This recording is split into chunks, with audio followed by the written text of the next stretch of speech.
What's up, y'all, and welcome back to this week's Bourbon of the Week. If you don't know what we do on this channel, we take the bourbons in my collection, we rank them on price, taste, and drinkability. We throw them on a ranking sheet, and we see who breaks down to the number one bourbon that I have. We're doing things a little bit different this week, heading up to the Mountain House, got the fam with us. There he is. Puppy in the back on our way up. Show you the house when we get up there, and then we'll do the review. See you guys up there. So we're up here, we got a beautiful night out here in the mountains. I picked up a cigar just so I could celebrate it a little bit as well. This is a Macanudo. I've only ever messed with Ashtons and Black and Mild, so a Macanudo was suggested to me by the guy at my local shop. If you know a good cigar to pair with any of these bourbons that I'm trying, please put it in the comments below. I'm really interested in growing my cigar collection as well as the bourbons. But this week we have 1792 small batch. This is a 93.7 proof. I believe it's 75% corn, 15% rye. What's that leave us with? 5% malted barley then. I don't have a bourbon glass with me. I only have a Blue Ridge East Vineyard Winery glass. But hey, it doesn't matter what you're drinking out of as long as you're drinking it, right? So everybody knows before we get started, time for the traditional sip.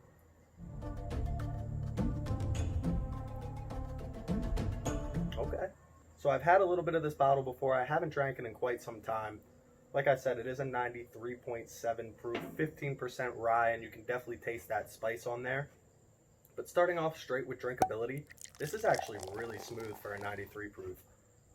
You don't really get much ethanol kick. There is a little bit of kick, and there is a little bit, we'll get into it with taste, but there feels to be like a peppery taste, which feels like a little bit of a harsher burn, but it's not the actual ethanol that you're getting. It's that rye, that peppery flavor. This is actually really good when it comes to smoothness, when it comes to that drinkability. Really no ethanol kick at all. Slight hint of it, but nothing bad for a 94 proof almost. I'm going to drop this in with a pretty good score of an 8.7 on the drinkability scale. Again, for a 93 proof, it's really, really good, really, really smooth. You're not really going to complain too much about that ethanol flavor. But we do have Riss's reviews this week, so we'll see what she says about it. As for taste on this, I don't think this bottle has an age statement on it. I don't know how long it's aged, but it does taste like it's been in the barrel for a pretty long time. You can taste the oakiness of the barrel.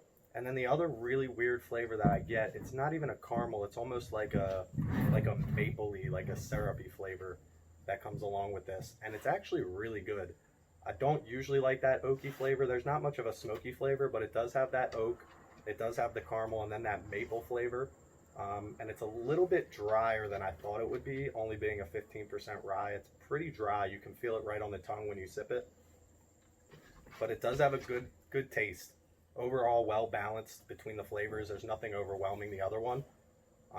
So I actually really do like the taste on this. I'm going to drop this in at like a, this might score pretty well. I'm going to give this like an 8.2 on the taste scale. Really good, really well balanced. Great color, and that maple syrup, it almost tastes like a maple syrup rather than a caramel, is what really stands out other than your traditional caramel, vanilla, oak.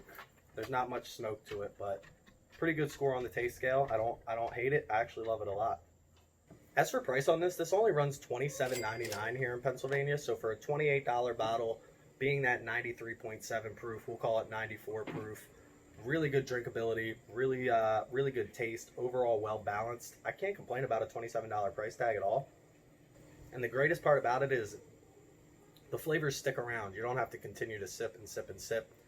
It's not the longest taste as far as the palate goes, but it does stick around for a little bit and you get to appreciate that oakiness a little bit more, which again isn't my favorite, but it definitely sticks around on the palate.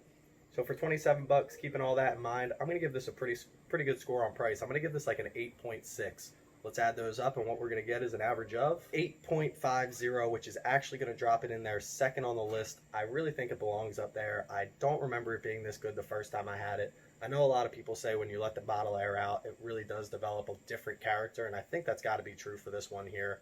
Being a quote-unquote high rye mash, it doesn't have that big spice taste that I don't like. The oakiness isn't overwhelming. The maple syrup gives it just the right amount of sweetness, and everything else just really pulls together well. Being a 94 proof, $27, it's really got everything that you're looking for in a bottle of bourbon. $17.92, number 2 on the list. Check them out. Make sure you grab a bottle, throw it on your shelf. But before we end this, we're going to get Riss's reviews here because we got the family up here this weekend. Might as well get her thoughts on it. So here we are back at it. Rissa's Reviews, our favorite female bourbon reviewer. We're giving her the 1792. I don't want to tell her where I put it yet. That was a heavy pour. Babe. Our beautiful whiskey glasses. Breckenridge. Yes. What is this? Legit. Blue Ridge Winery. I would rather be having some wine. After this. Cheers. Time for the traditional sip. Yep. After you.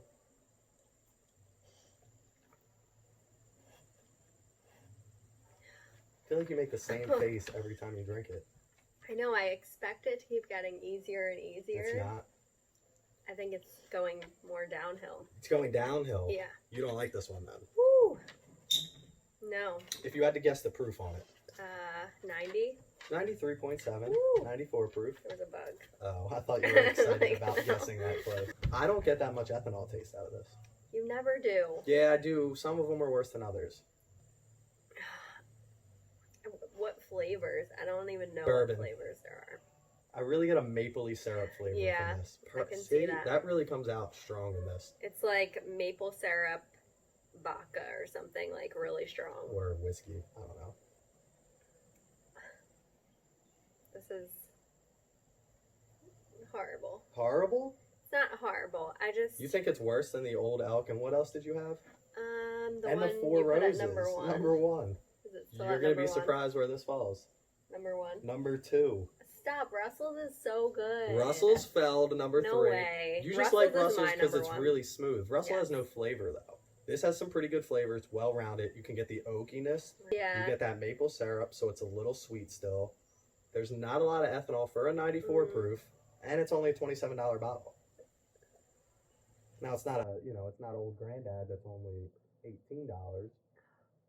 But if you, compared to Basil Hayden's, which is one of my favorites to recommend to be, Basil Hayden's is a $40 bottle. What do you think of the bottle, though? Cool looking bottle. Let me review the bottle. Bottle review. It has, the old school look. Obviously, it's $17.92. Do you know why it's $17.92? I could probably find out. You want to read the story on the back for us? It was named in honor of the year that Kentucky joined the United States. That's right, in 1792. I didn't know that. I learned something today, too.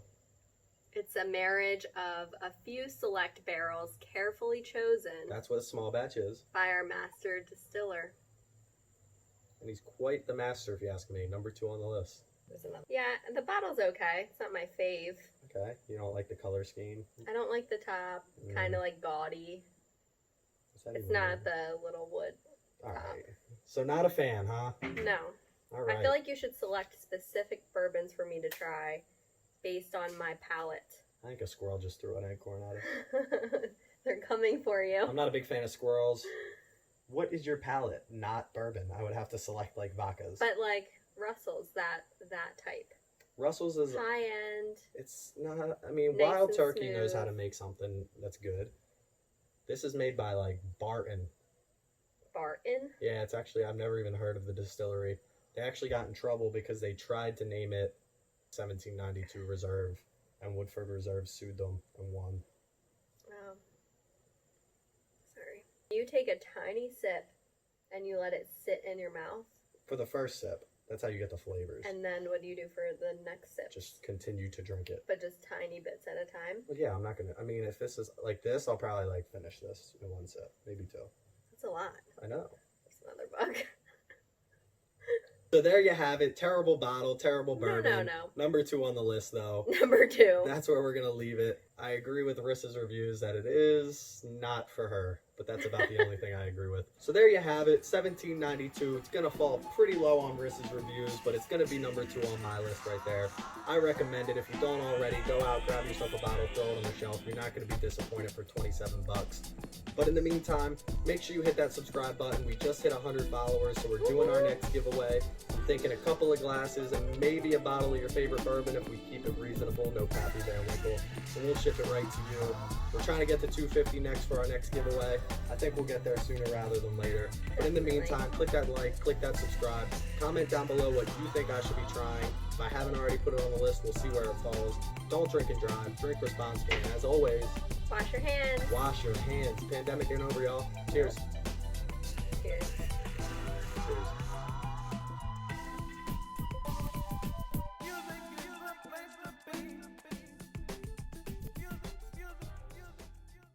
Am I doing this right? Does anybody know if I'm doing this right? It doesn't look like it.